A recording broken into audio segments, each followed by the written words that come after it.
The sound of the credit card breaking echoed across the white tablecloth. Sharp final. Like bones snapping. The waiter froze mid-pour, Cabernet trembling in the bottleneck. Other diners turned. Mom's smile was triumphant, the kind of expression that comes from believing you've won something important. That's what happens when you embarrass this family, she said, dropping the pieces onto my bread plate. The metal chip glinted under the pendant lighting. Running around telling people you're some kind of business owner. It's pathetic. Dad cut into his steak. The knife scraped porcelain. Your mother's right. Time to get serious. Real job. Real life. Stop this entrepreneur fantasy. My sister Sarah smirked from across the table. I told you she'd never make it. 3 years of building her brand. What a waste. The restaurant smelled like truffle oil and old money. Rue Bernardine. Mom's favorite. She came here every week, sometimes twice. Posted the photos on Instagram with captions about earned luxury and successful lifestyle. The irony sat heavy in my chest, dense as the bread I wasn't eating. I'd known this dinner was coming. Had felt it building for weeks. The comments getting sharper. The dismissals more frequent. Mom had started introducing me to her friends as between opportunities. Dad had stopped asking about my business entirely, as if ignoring it would make it disappear. What they didn't know was that I'd been preparing too. Had spent the last 6 months building what I called the ghost ledger. A comprehensive accounting of everything they'd taken from me. Not just money. Everything. I unlocked my phone. Not to argue. Not to defend. Just to open the Chase Business Banking app. My thumb moved across the glass screen, smooth and deliberate. Recurring transfers. Monthly scheduled payments. There it was, $4,200 to Susan Morrison, first of every month, 3 years running. I tapped the transfer. Selected it. Read the total at the bottom. $151,200 sent since March 2021. Then I pressed cancel. Deleted the recurring transaction. Confirmed the deletion. The app refreshed. Transfer canceled. No reversals. No warnings. Just gone. Are you even listening? Mom's voice had an edge now, the one that meant she expected groveling. I heard you, I said, setting my phone face down beside my water glass. You're cutting me off. That's right. She lifted her wine, satisfied. Maybe now you'll take life seriously. Your father has connections at his firm. Paralegal position. $45,000 to start. You can move back home, save money, stop pretending you're something you're not. Sarah nodded enthusiastically. It's actually a great opportunity, Emma. Benefits, stability. Real career trajectory. The words landed like they always did. Designed to diminish, to reduce, to remind me of my place in the family hierarchy. Sarah had always been the golden child. MBA from Wharton. Marketing director at a Fortune 500 company. She'd moved back home last year, temporarily, to save for a down payment.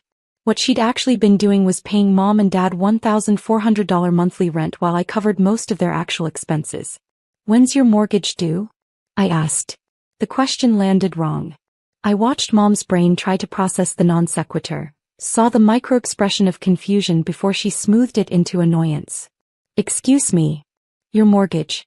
The one on the house in Scarsdale. 4-bedroom colonial. When's it due? Dad's knife stopped moving. What kind of question? January 15th, I said. 6 days from now. $3,800 monthly payment. You've never missed one in 3 years. Mom's hand tightened on her wine stem. The glass made a small sound, crystal protesting pressure. How do you know? Because I pay it. Silence. The kind that swallow sound makes the air thick. At the next table, a woman laughed at something her companion said. The sound felt like it was coming from another world. Sarah leaned forward. What are you talking about? I picked up my phone again. Opened my email. Found the folder labeled Family Financial Support Morrison Household. Turned the screen toward them. The subject lines scrolled past. Mortgage payment confirmation. Utility payment processed. HOA fee cleared. Car insurance premium paid. Property tax, escrow deposited. 3 years, I said. Since I started Morrison Digital Consulting. First year revenue, $180,000. Second year, $285,000. Last year, $340,000. I took $4,200 monthly from my business account. Sent it directly to Mom's personal checking. Every first of the month. You called it help from Dad's investments. Remember? Mom's face had gone pale, the foundation suddenly visible against her neck. That's not, you didn't. I did. I scrolled through the spreadsheet I'd pulled up. March 2021 through January 2025. 46 months. Mortgage, utilities, property tax, both car payments, country club dues. Even Dad's golf membership at Winged Foot. The numbers glowed on the screen. Each line item a separate wound. Mortgage, $3,800.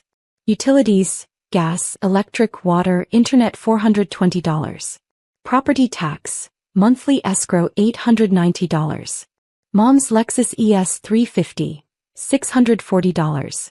Dad's BMW 540i, $710. Scarsdale Country Club, $850. Winged Foot Golf, $290. Home insurance, $180. Landscaping service, $320. Total monthly, $8,100. I'd covered $4,200.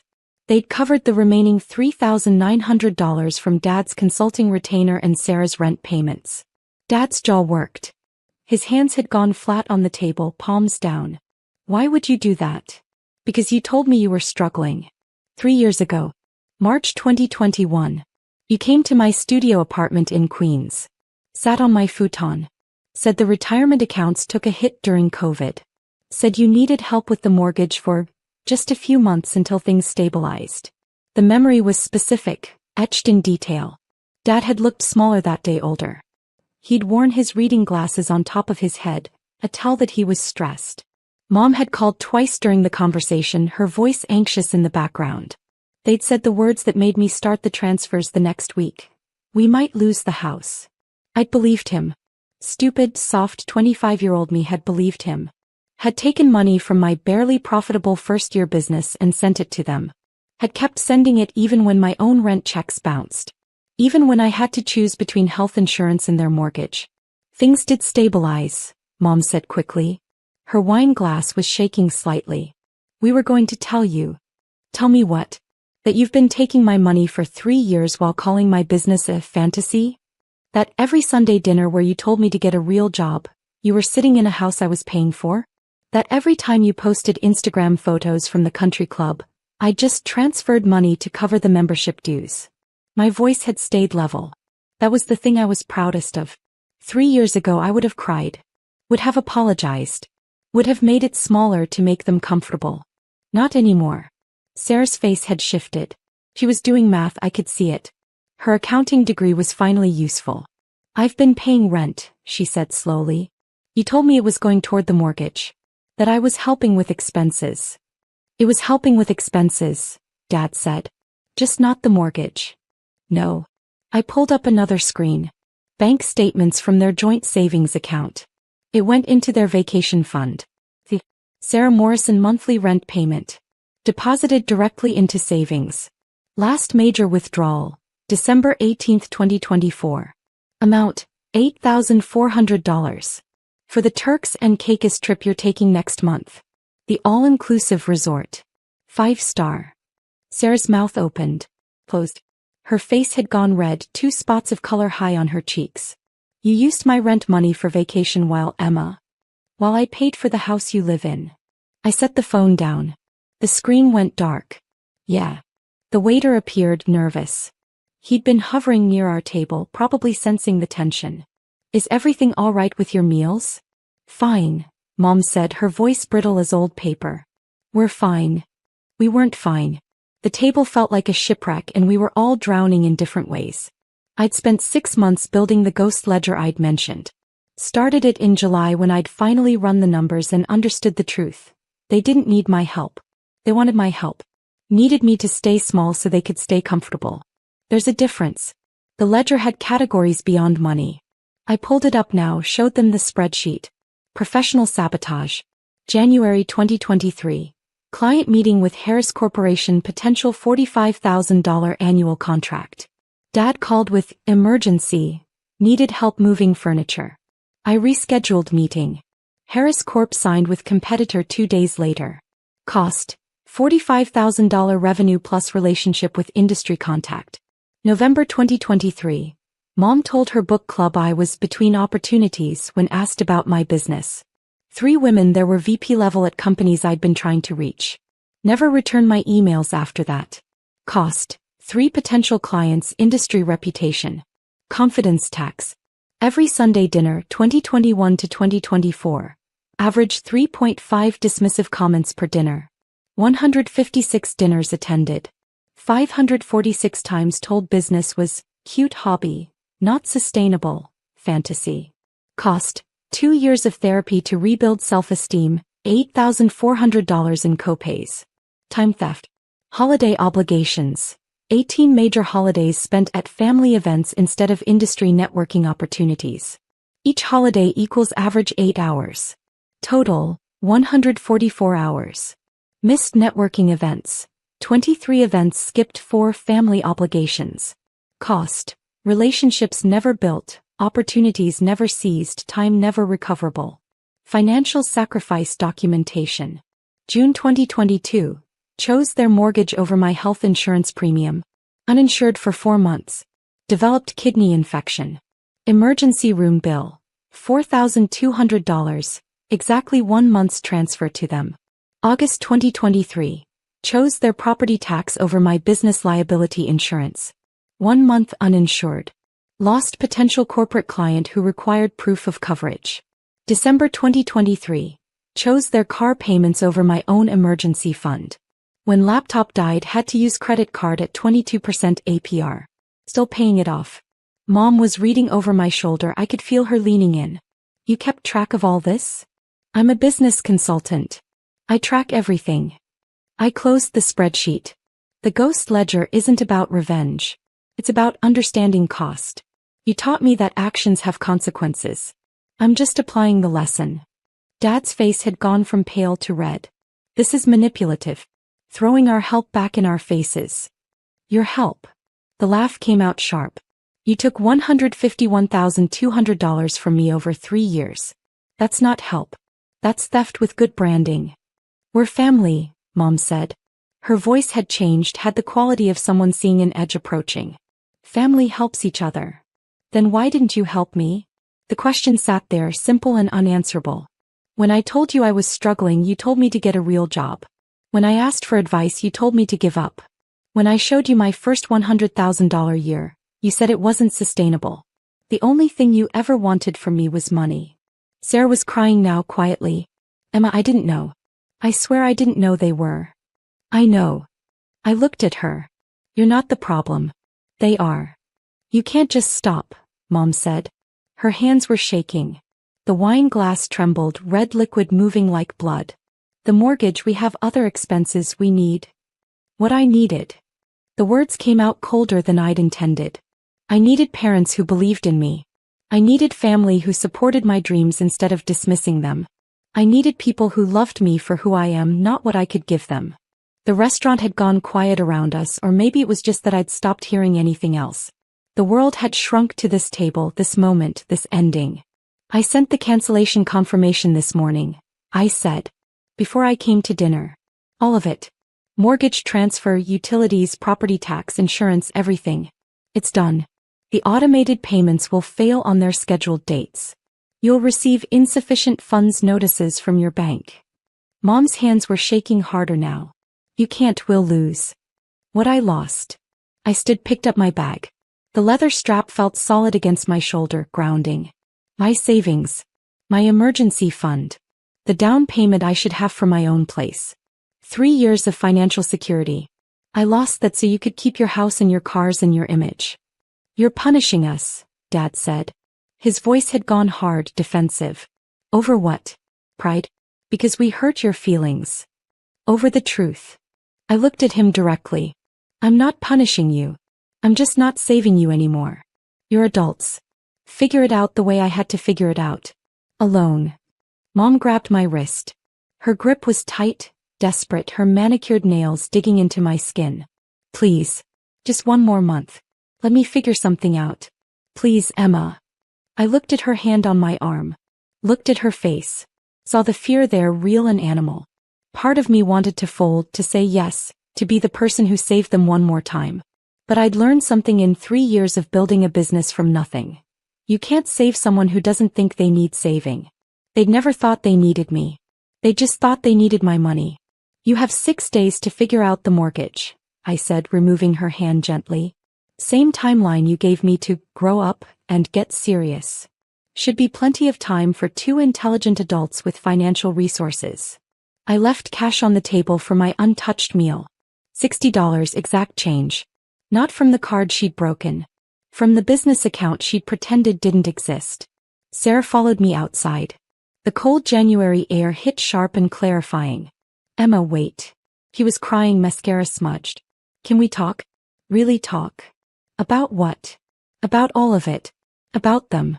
About, she stopped. Started again. You said you're signing a lease on a 2-bedroom in Brooklyn next week. Did you mean that? Would you let me move in with you? I studied her face. Saw something I hadn't seen before. Clarity. Understanding. The beginning of separation. Yes, I said. But you pay actual rent. Market rate. And you're out of their house by this weekend. No warning, no discussion. You just leave. Okay. She nodded. Hey. I can do that. And Sarah. I waited until she met my eyes.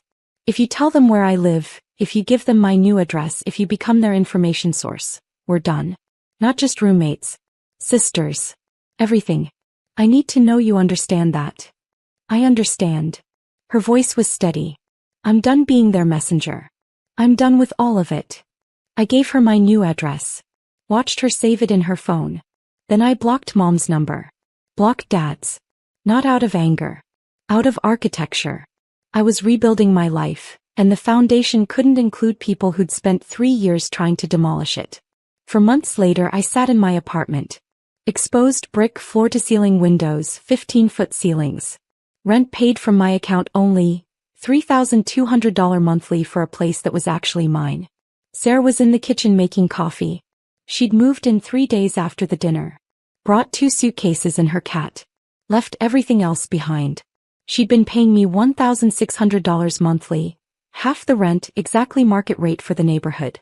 We'd started talking, really talking about what it meant to grow up in a family that measured love and utility. My business hit $480,000 in Q1. Landed 3 major contracts I'd been pursuing for months. Hired 2 full-time employees and a part-time financial analyst who specialized in helping entrepreneurs untangle family money dynamics. Turns out I wasn't the only one. I'd heard through Sarah that Mom and Dad had refinanced the house. Took a cash-out refinance to cover 6 months of expenses while they restructured. New mortgage, $5,100 monthly, up from $3,800. Had to sell both cars, bought used replacements. Canceled the country club membership. Dad was doing actual consulting work now. Real projects, real deliverables, not just collecting retainer checks for his name on letterhead. They tried calling from different numbers. Sent letters to my old address that got forwarded.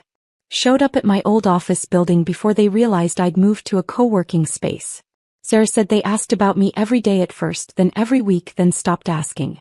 I felt nothing about it. Not satisfaction. Not guilt. Just the quiet recognition that they were adults who'd made choices, and now they were living with the consequences of those choices. My therapist said that was healthy. Said the ghost ledger exercise had been transformative, that naming the emotional cost had helped me process them faster than years of traditional therapy might have. She'd asked if I wanted to pursue reconciliation eventually. Maybe, I'd said. If they ever actually apologize. If they ever acknowledge what they did. If they ever see me as something other than an ATM with a pulse. She'd nodded. And if they don't? Then I already have my family. I'd thought of Sarah, of the employees who'd become friends, of the business community I'd built brick by brick. Blood is just one definition. I'm working with better ones now. The mechanical click of my laptop echoed in the quiet apartment. Not a reminder of what I'd lost. A reminder of what I'd built. They tried to cut me off. Instead they'd cut themselves out. The balance was zero. The debt was paid. And for the first time in 3 years I was completely, entirely, finally free. The knock came just after noon, when the lake lay still under the pale winter sky and the bare birches stood like sentinels at the edge of the yard. I opened the door to find my father on the porch, shoulders squared as if he were bringing good news. His hands, once roughened by years hauling traps out of Penobscot Bay, now trembled faintly as he reached into his coat pocket. He laid the envelope on my kitchen table with a flourish, as though he were presenting a gift. A cashier's check slid out, its neat type announcing $12,000. "There," he said, settling into the chair across from me. "Enough for you to start over. You can find a place in Portland, maybe even Boston. The cottage is spoken for now, $3 million cash offer." It was the smart thing to do. I kept my eyes on the check, my fingers resting lightly on the steel key I wore on a cord around my neck. The air between us carried the faint smell of his cologne, too sharp for the room. "You sold the cottage," I said, my voice steady. "You've been too busy to manage it," he replied quickly, his tone dressed up in reasonableness. "You're running jobs all over the coast, working yourself to the bone. I saved you from drowning in responsibility. This way, you can be free." I let him talk. He mistook my silence for resignation, a small smile curling his mouth. He spoke of investments, of a buyer eager to renovate, of how generous it was to hand me a check instead of leaving me with nothing.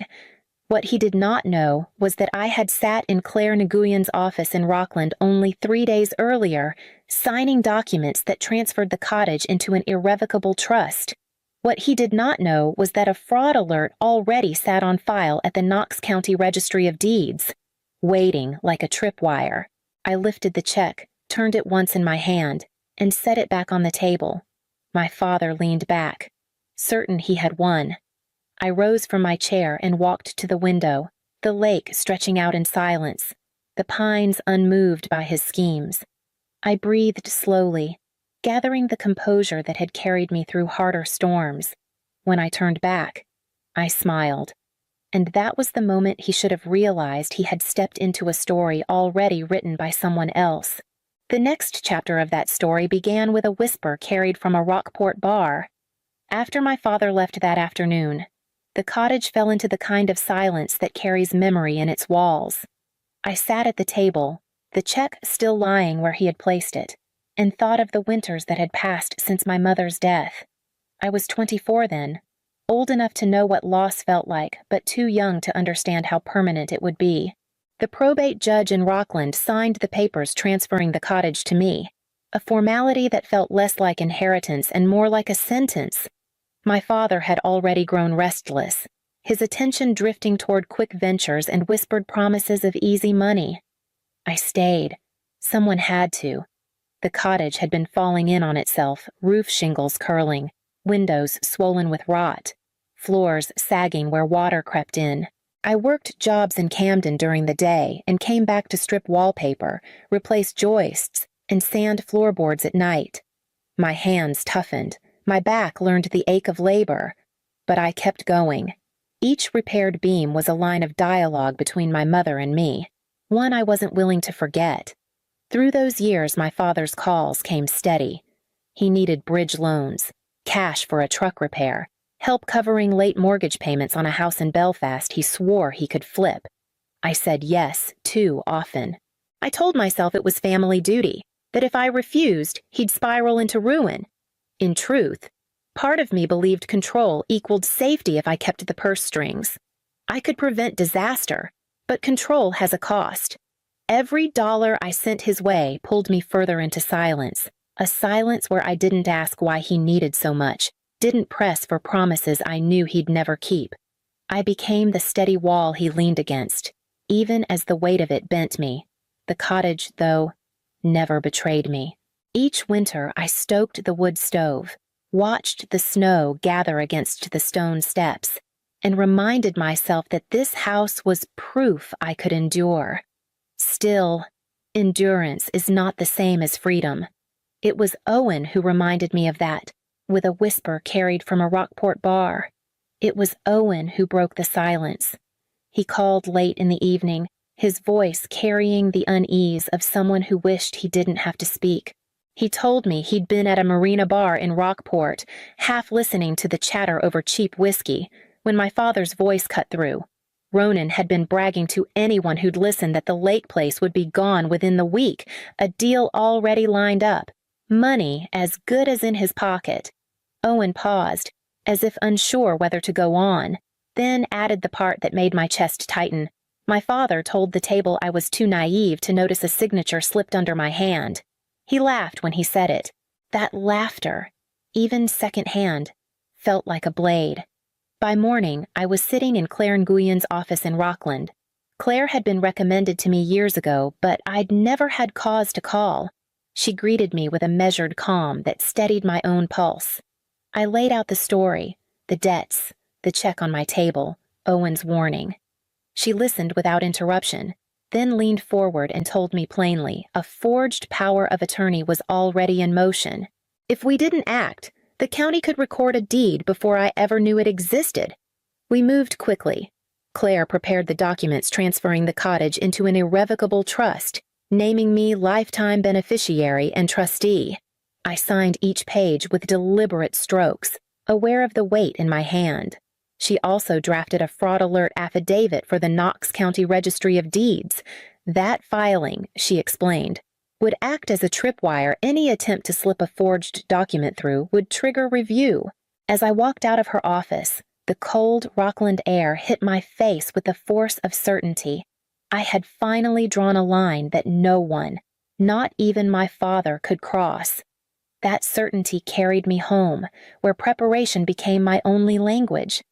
The days after my meeting with Claire moved with a strange rhythm, each hour split between waiting and working. I wanted proof, not just suspicion. So I filled the cottage with quiet witnesses, small cameras tucked above the doorway, in the kitchen rafters, in the office where my father liked to spread papers across the desk. Their red lights blinked only for me, tiny beacons of resolve. Claire arranged for a handwriting expert in Portland to review samples I'd saved old tax forms, my mother's will, letters I'd signed for insurance claims. Side by side with the supposed power of attorney, the forgeries betrayed themselves. Loops too shallow, pressure uneven, a signature crafted by someone who thought practice could replace intimacy. Meanwhile, Claire traced the bank activity linked to the buyer. The account led to a man I remembered from childhood cookouts, one of my father's poker companions from Warren. Money shuffled between them in restless movements, small deposits, sudden withdrawals, then silence. It was less a business transaction than a shell game, and the pieces were already falling out of his hands. Marta Leclerc at the Registry of Deeds called Claire late one evening. She had flagged a packet dropped after hours, documents that looked rushed, signatures that made her frown. She promised they would not slip through unnoticed. In her steady voice, I heard the kind of quiet allyship that cannot be bought. Owen offered to come by, to help with the cameras or simply to sit with me through the waiting. I told him no. Control felt safer than company, and I convinced myself I needed to steer every detail alone. His disappointment was soft but audible before he hung up. I hated myself a little for it, but I could not let anyone touch the edges of my plan. By the time my father called to invite me to dinner, I was ready to let the stage set itself. The Summit Grill sat on the Rockland waterfront, glass windows framing the breakwater light against a pale horizon. My father had chosen it with the flourish of a man celebrating victory. When I arrived, he was already at the table, a bottle of wine chilling in its bucket, menus spread out like props in a play. "Sit down. Sable," he said, his voice full of cheer. "This is a night for goodbyes, but also for beginnings. You'll see." I took my seat, folding the napkin across my lap as if nothing in me trembled. He poured 2 glasses of wine, raising his in a toast. "To your freedom," he said. "No more carrying that place alone. I've relieved you of the burden." I let my glass touch his, though I didn't drink. He leaned back, satisfaction lighting his face. "You should be thanking me. $3 million isn't a bad price. I've secured our future. And the 12,000. That's my way of making sure you land on your feet. The words slid over me like ice. He wanted me grateful for being cut out of my own life. Instead, I smiled faintly, the expression he mistook for surrender. Halfway through the meal, Claire walked in. She pretended surprise when she spotted me, asked if she might join us. My father's brows rose, but he gestured politely to the empty chair. He still believed he held every card. As the waiter cleared our plates, he began to talk more freely, perhaps emboldened by the wine. His voice grew softer, edged with something raw. You know, Sable, your mother always favored you, even in her will. That house should have been mine by rights. I built the dock, repaired the roof, paid the taxes when she couldn't. And what did the judge do? Handed it all to you like I was some afterthought. I watched him carefully. Beneath the swagger lay the wound that drove every scheme. He hadn't just sold the cottage he had been trying to erase the slight he believed my mother carved into stone the day probate ended. Claire caught my eye and gave the smallest nod. The mask was slipping. The stage was nearly set for the truth that would break him open. The moment arrived sooner than I expected, when the dinner shifted from performance to trial. The waiter set down fresh glasses of wine, and Claire leaned forward, her tone almost conversational. Ronan, I happened to stop by the registry this week. Interesting timing on some documents filed under your name. His fork paused mid-air. What documents? She reached into her bag and slid a folder across the table. Inside lay copies of the trust filings, stamped and dated 3 days before. This cottage is no longer vulnerable to your signatures.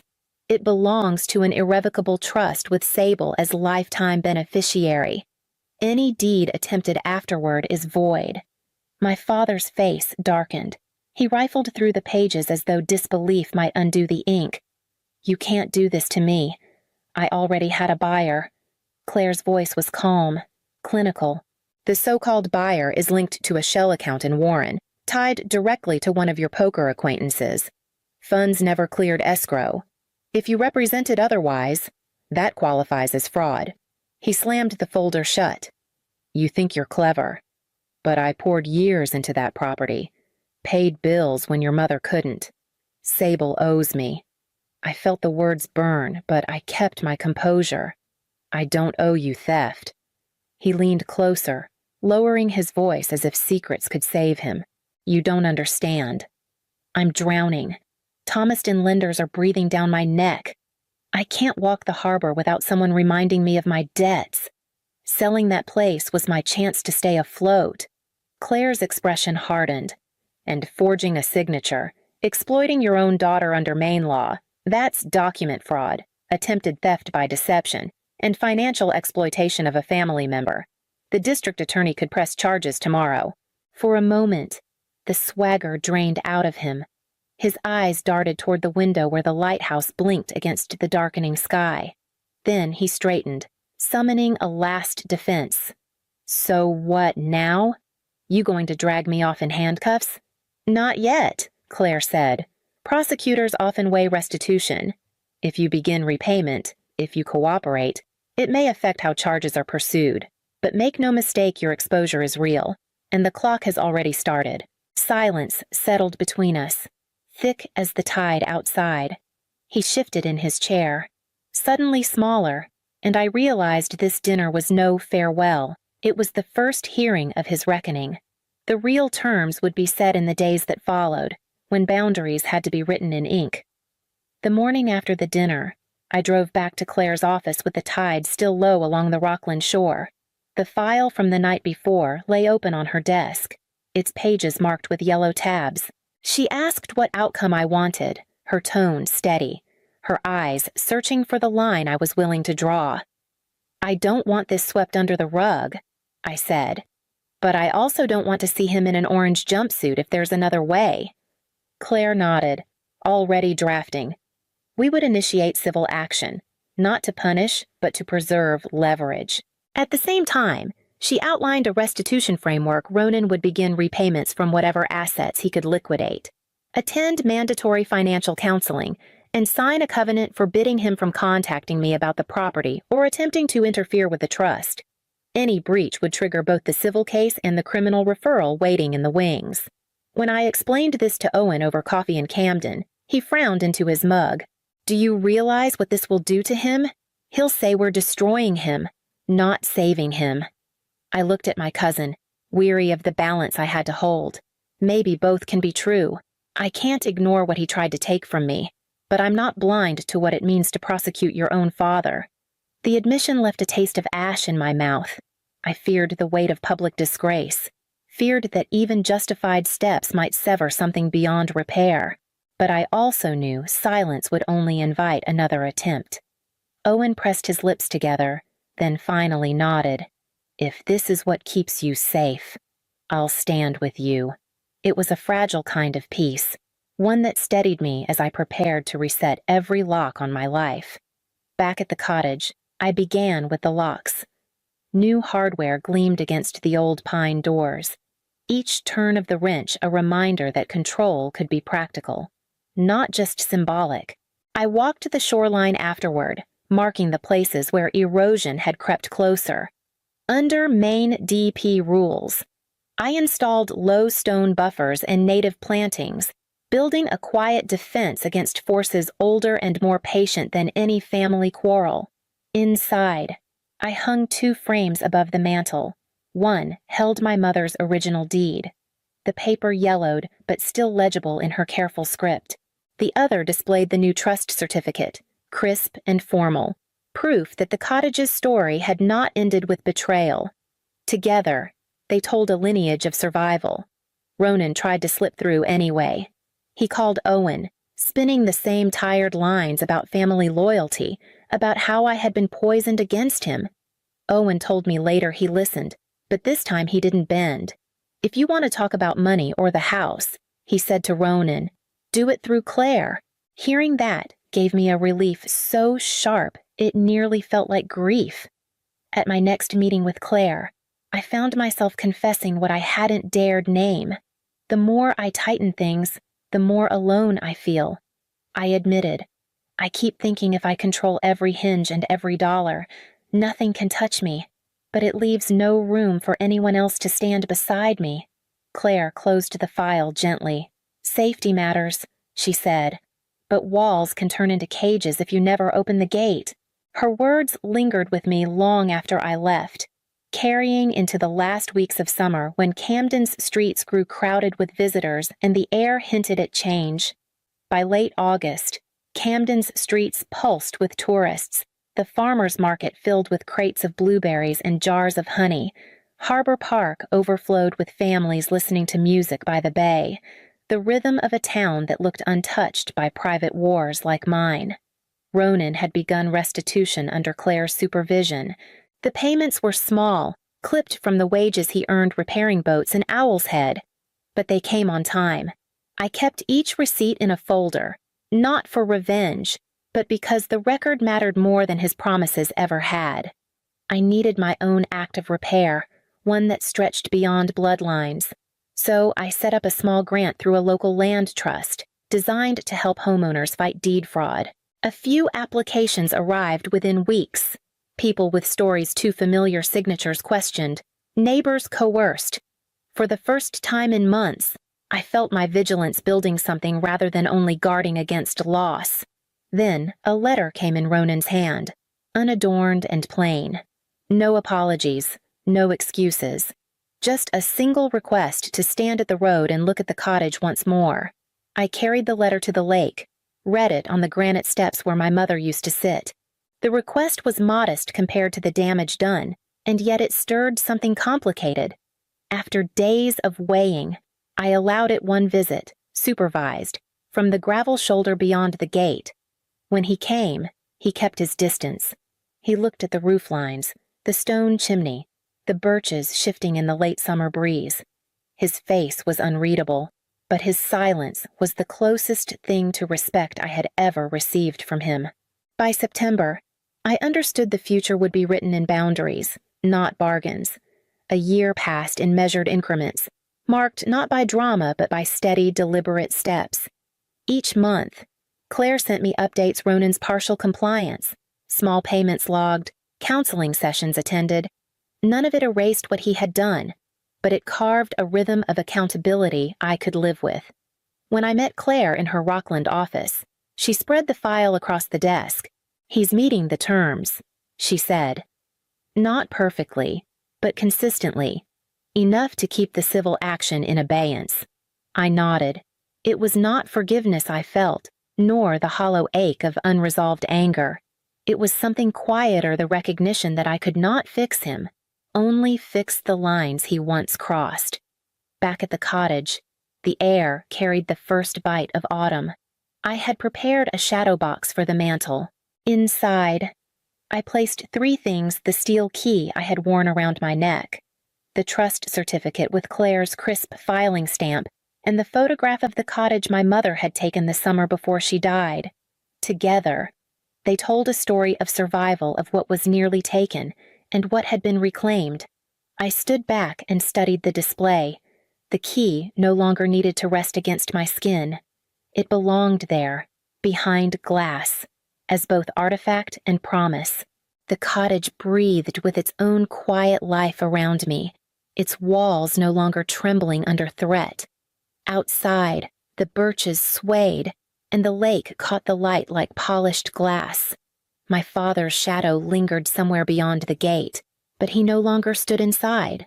That boundary was mine to keep, and I intended to hold it. The story of the cottage was not over. It was simply, finally, mine. I stood in front of the mirror, fastening the clasp of my necklace, telling myself tonight might be different. My parents had finally reached out after months of clipped conversations and sidelong glances across board tables. Dinner at the estate, just the 3 of us. No distractions. For a moment, I let myself believe it meant reconciliation, a truce, maybe even a chance to be their daughter again instead of their opponent. I slipped my arms into my coat when my phone buzzed. 3 words glared on the screen. "Call me immediately." No greeting, no context. The sender, Corwin? My stomach knotted as I dialed. He answered on the first ring, his voice clipped, urgent. "Elowin, they filed the petition this morning. Emergency conservatorship. Thaddeus and Iris are claiming you're mentally incompetent to run the company." The air went out of me. My coat slipped from my hands and landed on the hardwood with a soft thud. "What? They've attached witness statements. Affidavits. It's not just talk anymore. They want legal control." For a heartbeat, the world tilted. I thought of my mother's gentle invitation. Let's talk about the future and the way my father had smiled with thin politeness when he passed me at the last board meeting. I thought it meant progress.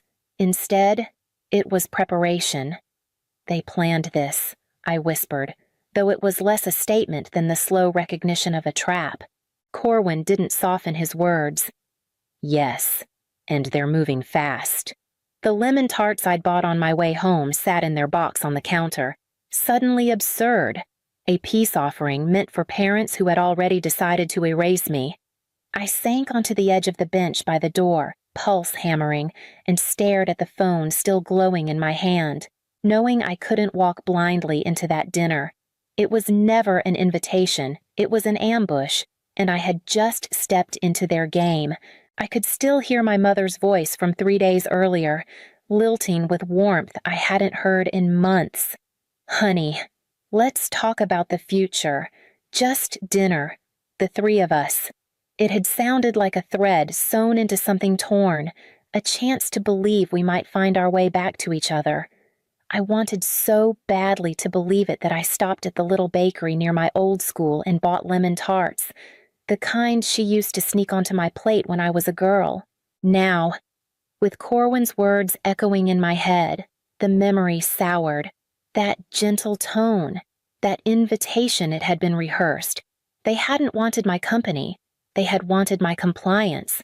I sank deeper into the bench and let other moments resurface. Ones I had brushed off at the time. My father cutting me off mid-sentence during a quarterly meeting, finishing my point as if I hadn't spoken at all. My mother's light laugh in front of the staff. "Elowen forgets things lately, but don't we all?" Everyone chuckled, and I forced myself to smile too. pretending it was harmless. But it wasn't harmless. It was steady erosion. I had excused it as tension, as age, as family dynamics. I told myself I was imagining it because the alternative was too painful, that the people who raised me were slowly sanding down my credibility in public while feeding me scraps of affection in private. I walked into my kitchen and opened the bakery box. The lemon tarts looked the same as always, golden crusts, sugared tops. I pressed the lid shut with trembling hands and shoved it aside. They weren't a gesture of love anymore. They were evidence of how willingly I had walked into their setup. The phone still lay in my lap, Corwin's warning burning in my ears, and I realized I couldn't afford to be the daughter who wanted peace. I had to be something else entirely, because sentiment had just turned into ammunition. Corwin slid a folder across his desk. Its weight, heavier than the paper inside, could possibly justify. I opened it, my hands stiff, and the first words pulled the air from my lungs. Petition for emergency conservatorship of Alain Marcellus. I forced myself to read each line, though every sentence landed like a bruise. Erratic leadership, emotional decline, inability to sustain judgment in high-pressure environments, statements signed by people I had once trusted, witness affidavits claiming I'd forgotten key dates, dismissed data, and relied on emotional whims. The language was clinical, but I could hear my parents' voices behind every accusation. Corwin watched quietly, letting me take it in before he spoke. They didn't do this alone. 2 investors have already signaled support. They want a familiar name, your parents, to reassure them. Stability over vision. I closed the folder, fingers pressed hard into the cardboard. So they trade me for appearances, their own daughter. He didn't offer comfort. That wasn't his role. Instead, he leaned forward, his voice level. They're moving quickly. If the court grants temporary control, they could freeze your access to company accounts by the end of the week. This is not theoretical. Elowen, it's already in motion. I tried to swallow the bitterness rising in my throat, but it sat there, thick and immovable. I thought of every sacrifice, late nights, missed holidays, the steady climb through recessions and setbacks only for my parents to claim I was unfit, not out of concern for me, but out of fear for themselves. The folder still sat open between us, my name stamped in bold like a target. I looked at Corwin, his steady gaze meeting mine, and felt the shift begin. This wasn't about disappointment anymore. It was survival. I slid the folder back toward him, my voice steadier than I felt. Then we fight. I sat at my kitchen table long after the sun had slipped behind the skyline, the petition still echoing in my head. The house was silent except for the hum of the refrigerator, but my mind was loud with memories I'd tried to bury. I thought of the last quarterly meeting, when a board member leaned toward me and said, "Your father mentioned you've been overwhelmed. Maybe it's time to pace yourself." At the time, I laughed it off, but the memory landed differently now. My parents had been feeding doubts into ears already eager for an easier story. Other fragments came back, small and sharp. A young associate offering to clarify my own projections, as if I couldn't read the numbers I'd built. A department head hesitating before answering my questions, waiting to see if Iris or Thaddeus would speak first. I had brushed it all aside, telling myself I was imagining it, that I was tired. My eyes drifted to the bakery box on the counter. The lemon tarts looked perfect, untouched, but they mocked me now. They weren't sweet reminders of childhood. They were proof of how easily nostalgia had blinded me. I had walked into their trap, smiling, arms full of peace offerings, while they sharpened knives behind closed doors. A chill slid through me as the worst thought surfaced. What if the board believed them? What if my years of precision and discipline were erased by a handful of affidavits and a rehearsed narrative? The idea wrapped tight around my chest, pressing until my breath came shallow. I pressed my palms flat against the table and forced myself upright. Fear was dangerous, but denial had been worse. I couldn't afford either anymore. If my parents were willing to fracture me piece by piece, Then I would have to find the cracks in their armor, too. By Thursday afternoon, I had forced myself back into the office, though the walls felt different now, as if even the glass carried whispers. I moved through the corridors with my chin lifted, determined not to let anyone see how much my hands trembled when I closed my office door. My parents' petition had cracked something, but it hadn't broken me. Not yet. I was gathering reports for Corwin when there was a faint knock. Rowan Vale, one of the junior accountants, lingered in the doorway. Barely out of school, he usually kept to himself, polite and diligent in ways that rarely drew attention. But now his shoulders were stiff, his eyes darting to the hallway before he stepped inside. He held a folded piece of paper like it burned to touch. "Miss Marcellus," he whispered, his voice low enough that I had to lean forward. "I think you should see this."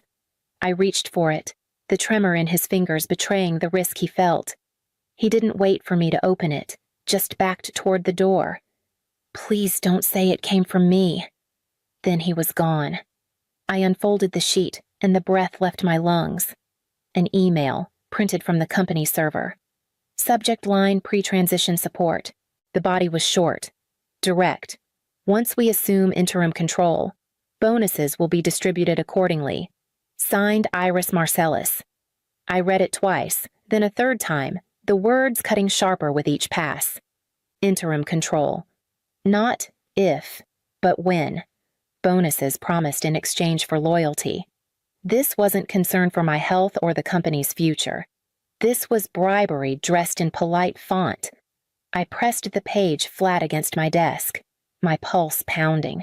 All this time, I had been telling myself I was overthinking, that the small slights were accidents. But here it was, in black and white premeditated corruption, and Rowan quiet, overlooked. Rowan had chosen to bring it to me. He could have stayed silent. Silence would have been easier, safer, even profitable if those bonuses were real. But he hadn't. He had seen the truth and handed it over, trembling but resolute. Something in me steadied. For the first time in days, I felt a flicker of clarity. If even one young accountant had the courage to stand against them, then I had no excuse to falter. I slipped the email into a folder marked evidence and knew the fight had shifted. My parents weren't just undermining me, they were buying their future, and I had just been handed the thread to unravel it all. I didn't wait for another summons. I drove to the estate the next evening and walked into the study where both of them sat, firelight casting their faces in soft amber.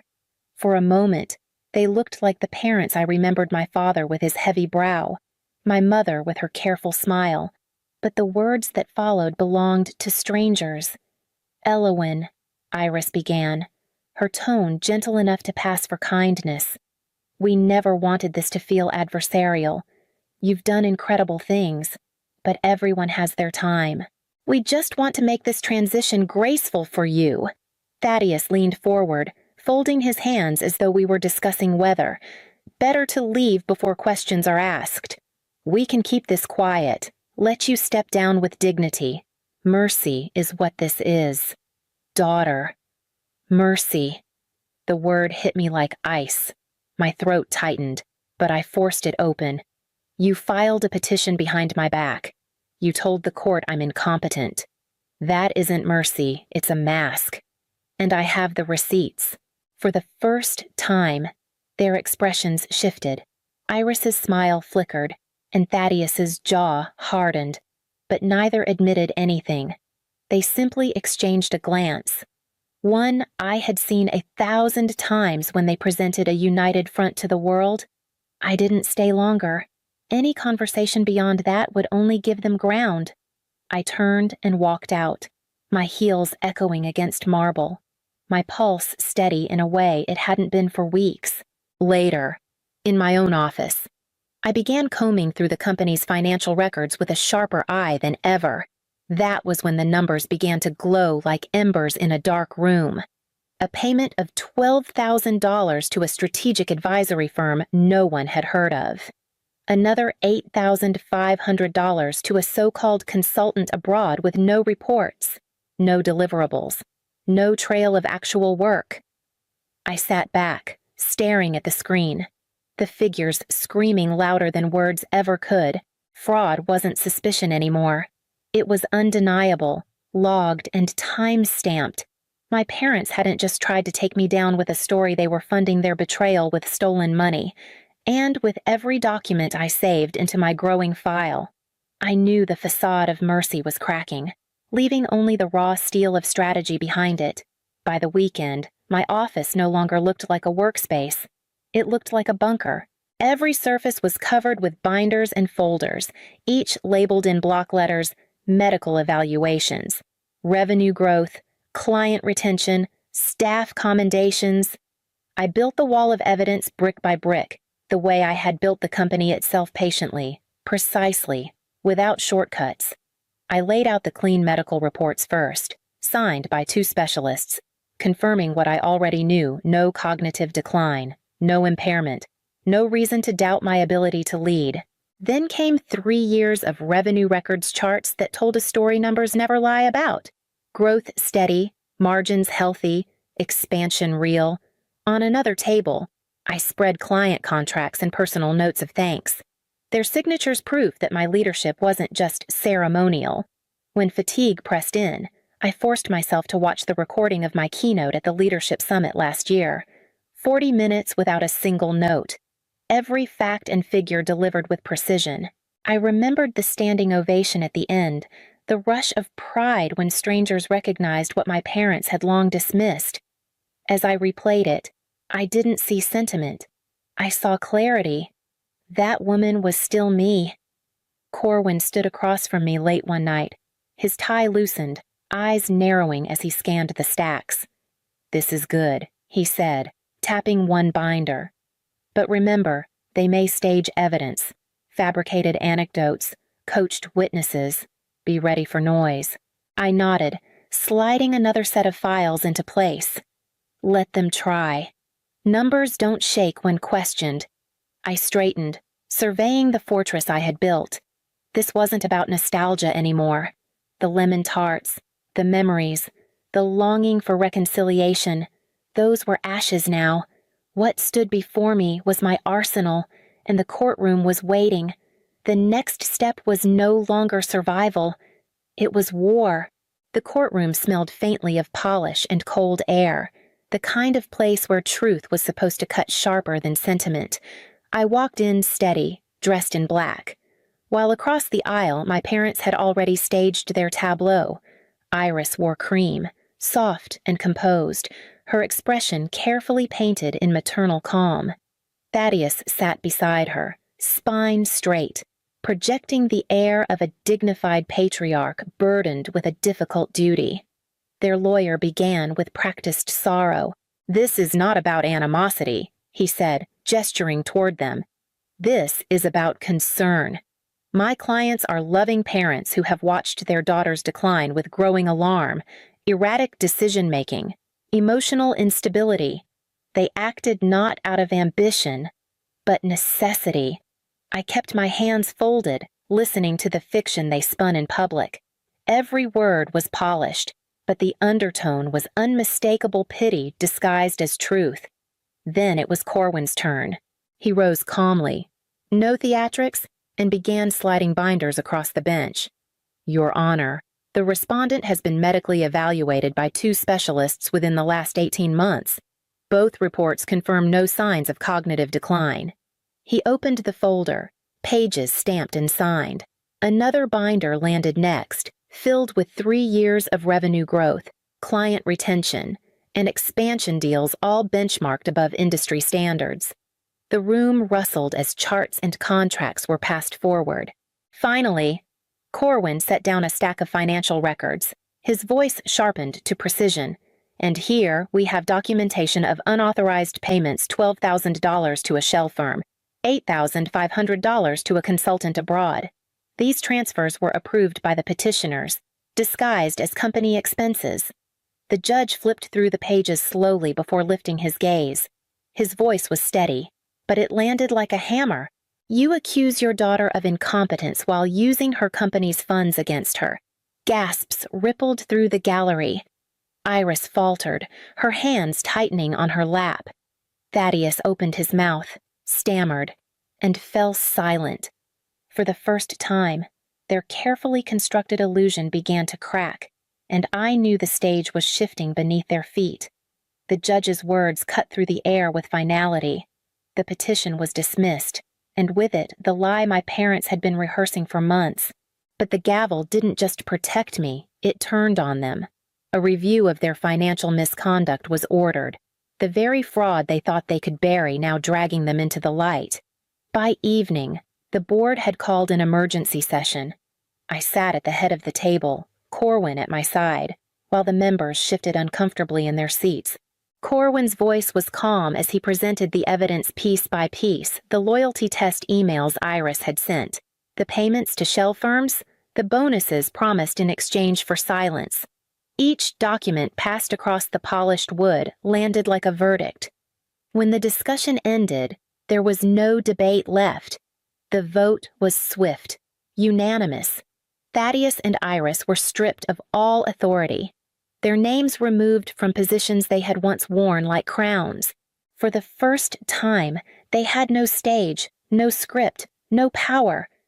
Across the table, Iris leaned forward, her voice trembling just enough to sound almost sincere.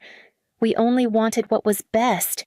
I met her eyes, my voice steady. You wanted what was yours.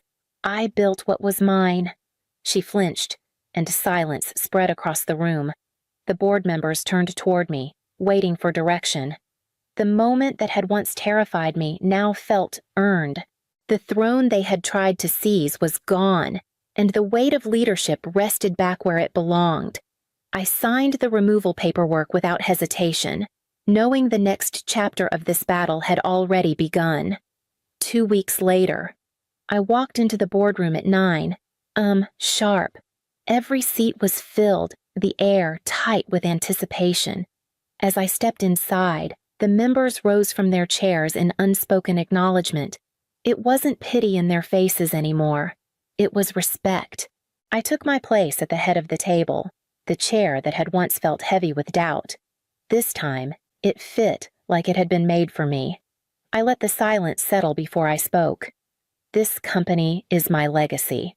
It was built on discipline, on endurance, on choices that were never easy but always deliberate. From today forward, betrayal has consequences, family or not. No one argued. No one looked away. They simply nodded, some slowly, some with relief, as if the ground beneath us had finally steadied. For years, I had fought to prove my worth, even to the people who should have seen it first. Now, I didn't need to prove anything. The evidence, the courtroom, the unanimous vote, they had already done that. The meeting closed quickly. There were no drawn-out speeches, no applause, just clarity, clean and quiet. As I left the boardroom, the corridor stretched before me, bright with morning light. My heels clicked steadily against the floor until I reached the corner office my parents once occupied. The blinds were drawn, the desk cleared, the space stripped of their presence. I paused only long enough to recognize the emptiness for what it was, not a loss, but a release. Then I kept walking. I didn't need their approval anymore. What they tried to erase, I had reclaimed. What they tried to own, I had defended. And in the end, I carried with me something stronger than inheritance. Legacy had finally become mine alone. The cab slowed in front of the house before I even had a chance to breathe. I hadn't said the address aloud. The driver read it from the paperwork folded in my lap, still warm from the discharge clerk's printer. 25 years in uniform, and all it took was a street name to make my chest tighten. The house looked the same, white siding, narrow porch stone walkway cracked where the old dog used to dig. But something in the air had shifted. The hydrangeas were gone. So was the flag. The porch light glowed a faint amber soft as memory, but it didn't feel like welcome. It felt like surveillance. I stepped out and stood still for a moment, my boots brushing gravel. No one opened the door. I pressed the intercom. The delay was long enough to make my pulse quicken. Then a voice. Flat, familiar. Taryn Calla. I just got back, I said. I thought maybe I'm calling the police. She didn't shout it, didn't stammer. Just a statement like she was ordering takeout. I blinked, unsure I heard her right. Calla, it's me. You don't live here. You left. You disappeared. I served, I said, my throat tightening. I just came home. Her face appeared in the upstairs window eyes hard behind the glass. This isn't your home anymore. She didn't ask if I was okay. Didn't ask if I had somewhere to go. I watched her press the phone to her ear. I didn't run. I didn't shout. I stood still as the cruiser turned the corner, its headlights sweeping across the front lawn like searchlights. When the officers stepped out, one of them paused, taking in the ribbons on my coat. Recognition flickered, but procedure overrode it. This property belongs to Calla Greer and Richard Ellison, the younger one said. You're not on record. The gate clicked shut behind them. I didn't fight it. I just walked back to the car, sat in the back seat, and stared at the porch where I used to fall asleep in summer. The light was still on, but no one opened the door. The cruiser idled for a minute after they spoke, like they were giving me a chance to say something else. I didn't. There wasn't a script for this. One officer looked down at his notepad. The other kept his eyes on me too long to be neutral, not long enough to be sympathy. Ma'am, the younger one said softer now. Do you have somewhere else to go tonight? I nodded. I didn't. The older one gave a brief nod, then turned back to the house.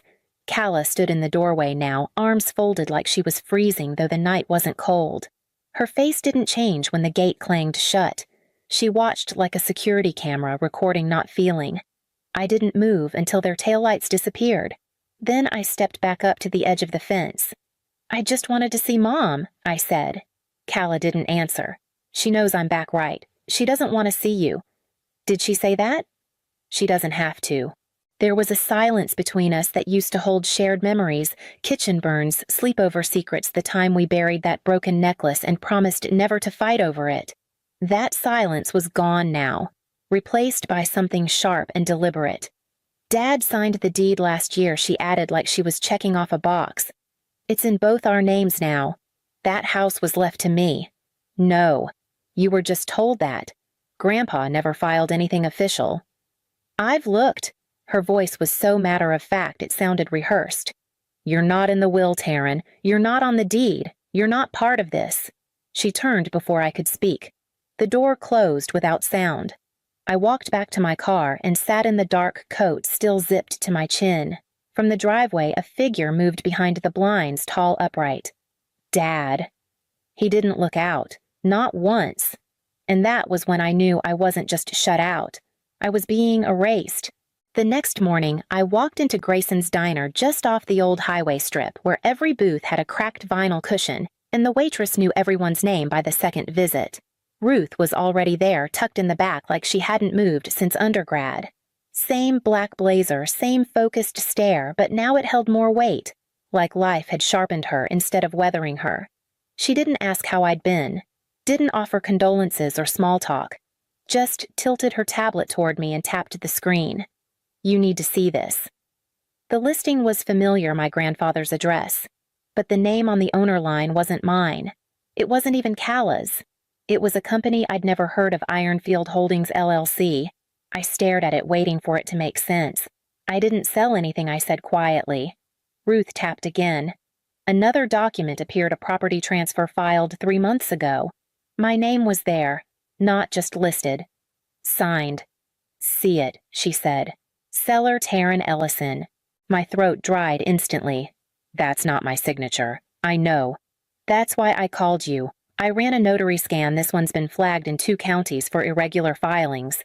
I didn't say anything. I didn't have to. Ruth leaned forward. They moved fast, and they moved like they knew what they were doing. The company's a shell. Ironfield Holdings doesn't even have a physical address listed in the state registry. I looked down at the document again. The curve of the Y in my name, the slant in the E. It was close enough to pass at a glance. But it wasn't mine. They forged it, I said. Ruth nodded once. And if they forged this, what else did they fake? She slid a folder across the table.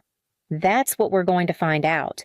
I parked 2 blocks down, same as before. Not because I had to, but because I wasn't ready to get any closer. the house looked colder this time.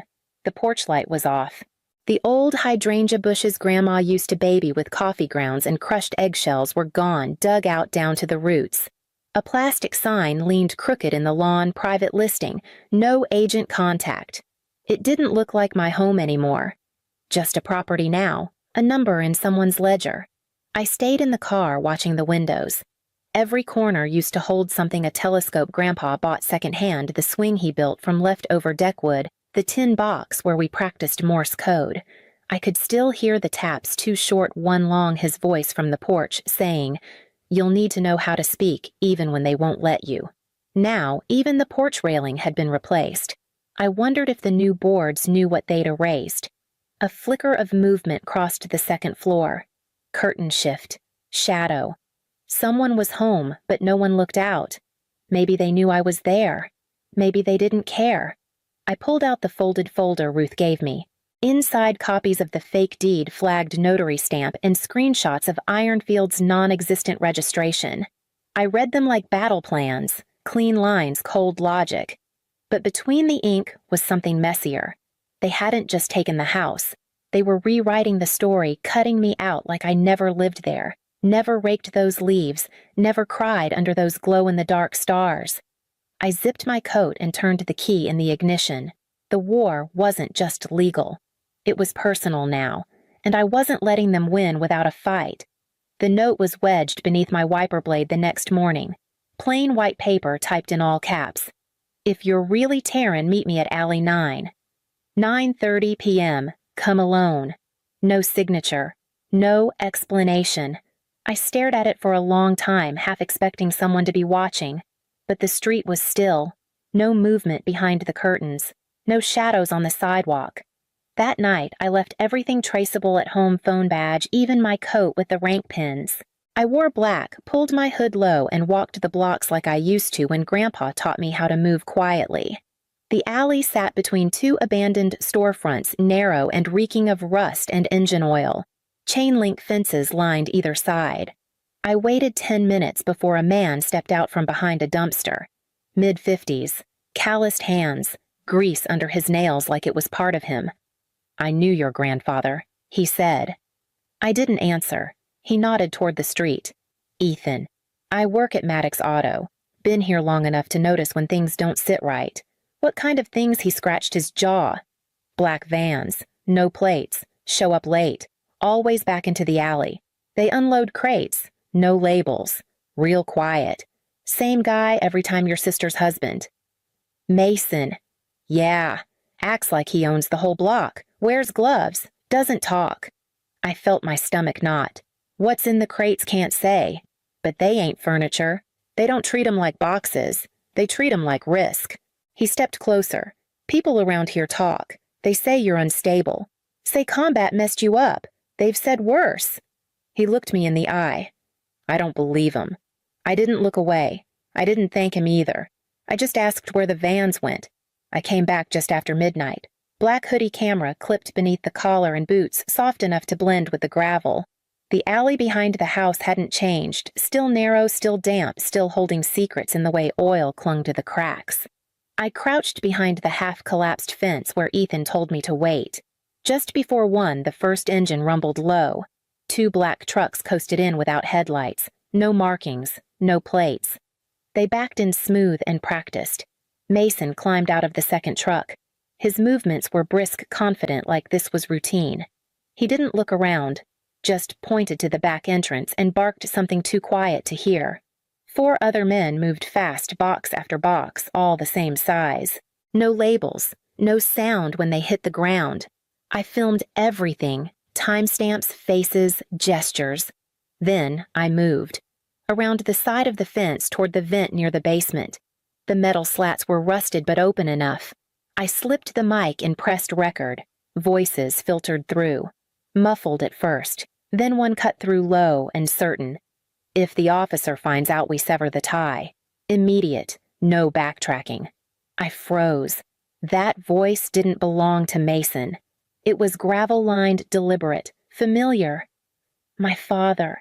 I closed my eyes for a moment, just long enough to feel the heat in my throat, the pressure in my jaw. I didn't cry. didn't shake. I kept recording.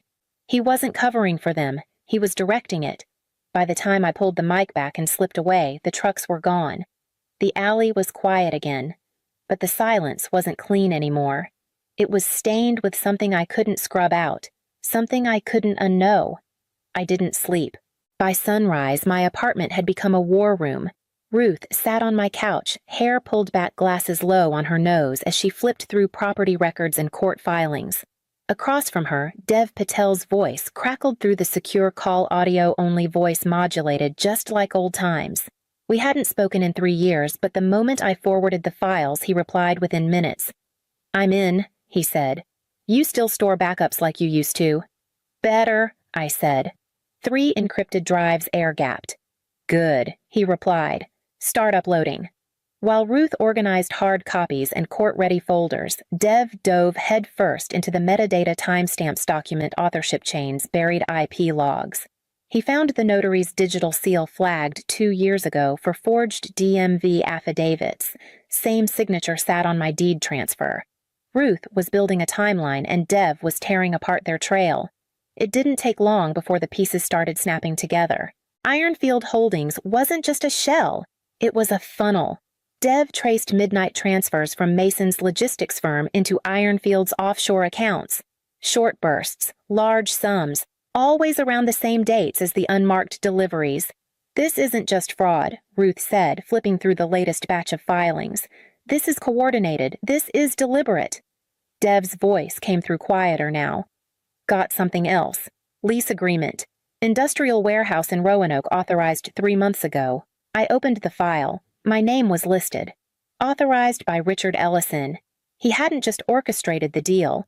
He'd done it using my clearance, my identity, and a forged signature good enough to fool anyone who wasn't looking. But we were looking now. Ruth stood and handed me the binder. "We're ready." And I knew exactly where we were going next. The morning air was sharp and still. I wore my uniform not for pride, not for performance, but because I wanted them to see exactly who they had tried to erase. Ruth parked at the curb while I stepped out first. The house hadn't changed, but something in me had. No more side streets, no more watching from a distance. We walked up the drive together, steady and silent. I rang the doorbell. Calla answered. For a moment, her expression didn't register anything. Then she saw the jacket, the ribbons, the binder in Ruth's hand. Her face drained like someone had flipped a switch. Ruth didn't waste time. "We're here to serve you with a court injunction," she said evenly. "Effective immediately. All property transfers, lease agreements, and financial activities tied to this address are frozen under federal order." Calla didn't move. Her hand hovered like she might slam the door. Behind her, Mason appeared. He leaned in the doorway, too calm, too rehearsed. "You really want to play this out, Taryn?" I met his eyes. "We're not playing anything." His smile curled. "You don't know who you're up against." "I do," I said. "A logistics fraudster who signed contracts with stolen credentials. A man hiding behind shell companies and forged deeds." His jaw flexed. Calla shifted between us like a cracked pillar trying to hold 2 walls apart. "You can't prove anything," she whispered. Ruth opened the binder and flipped to the first page. "We already did." She handed her the documents. Calla took them with shaking hands, as if touching the truth might burn her. We turned and walked away. No shouting, no theatrics, just the soft click of justice landing exactly where it was meant to fall, and the sound of a door closing behind us. The courtroom was quiet. Not tense, not chaotic, just quiet, like everyone was waiting for a storm they hadn't realized was already here. I sat at the witness table, uniform pressed spine straight. Ruth sat beside me, steady as ever. On the other side, Calla flipped through her notes with trembling fingers. Mason leaned back, jaw clenched, whispering to his attorney. My father stared ahead, like the ceiling might collapse if he moved. The judge took his time, page after page. Deed transfers, notary suspensions, financial trails, wire logs, audio recordings. Each document stacked on top of the last until the table before him looked more like a wall than a case file. Then he stopped, adjusted his glasses, looked directly at the bailiff. "Lock the doors," He said, voice low but clear, "No one leaves this room." My mother's hand flew to her mouth. She didn't speak, didn't look at me. She just sat there frozen in a truth she hadn't prepared to face. My father didn't move, didn't flinch. He just folded his hands and looked away. Calla went rigid. Her shoulders rose slightly, then dropped like something in her had finally given up holding. The judge turned to me. "Colonel Ellison, in your opinion, was this a coordinated effort to conceal fraudulent activity under your identity?" "Yes," I said. "It wasn't accidental. It was planned. And it wasn't just about taking the house. It was about erasing me completely." I could feel the weight of the room shifting, not loud, but final.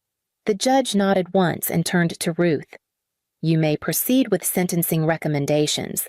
And in that stillness, I knew the damage was done. Now came the reckoning. The judge read the sentencing without ceremony, just a steady cadence of facts. Mason Greer, 12 years federal prison for logistics fraud and abuse of federal contract systems. Mason didn't blink, just stared at the table, jaw-tight hands folded like he thought stillness might somehow reduce the weight. Calla Greer, 6 years for forgery, misrepresentation of property, and real estate fraud. She didn't cry. She didn't protest. She just lowered her head as if finally realizing the performance was over. Richard Ellison, 10 years, no parole. Conspiracy to commit fraud, identity misuse, and unauthorized government access. My father didn't react. He looked past me, unmoved. As though this wasn't happening to him. As though nothing had ever been real enough to shake him. I didn't gloat. I didn't smile. I just breathed. Outside, the air felt colder than I remembered. Reporters gathered at the courthouse steps, cameras ready, questions primed. I kept walking. A few men stood near the sidewalk. Veterans. I could tell by the way they stood shoulders square, eyes level, even if the years had bent their backs and dulled their uniforms. One of them reached out as I passed. "Colonel Ellison," he said, steady and quiet. "You reminded them we still stand." I nodded, not out of pride, but recognition. I didn't walk away with a house. I didn't want it anymore. What I carried was heavier and truer.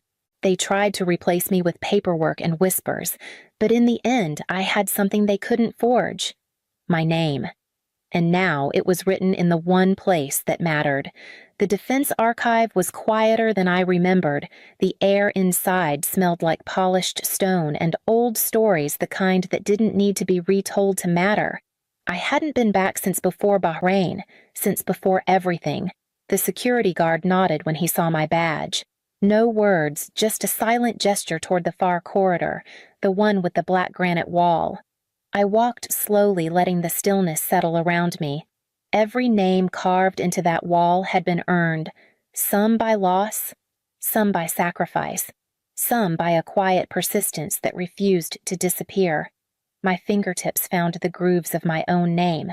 Colonel Taryn Ellison, Cyber Command, 1998-2023. I traced the letters. I didn't need them to prove anything. But still seeing them there etched into something immovable meant more than any deed ever could. I thought about the boxes, the forged signatures, the frozen bank accounts. About Mason's smug smile, about Calla's silence, about the way my father never once said my name in court. And yet, here it was. In stone. Without apology, without permission. They took the house. But they couldn't take this. Ruth called later that afternoon. The state had officially dissolved Ironfield Holdings. The title was frozen indefinitely. All pending claims had been denied. There was nothing left to dispute. The battle was over. I stood by the wall a while longer, long enough to feel the weight of everything settle into its right place. When I finally stepped outside, the sky was clean and wide. No crowds, no cameras. Just a gentle wind and the steady rhythm of my own footsteps. I didn't walk away with property. I walked away with something far harder to win. The truth intact. The silence earned. And the kind of clarity that doesn't need to be shouted to be real.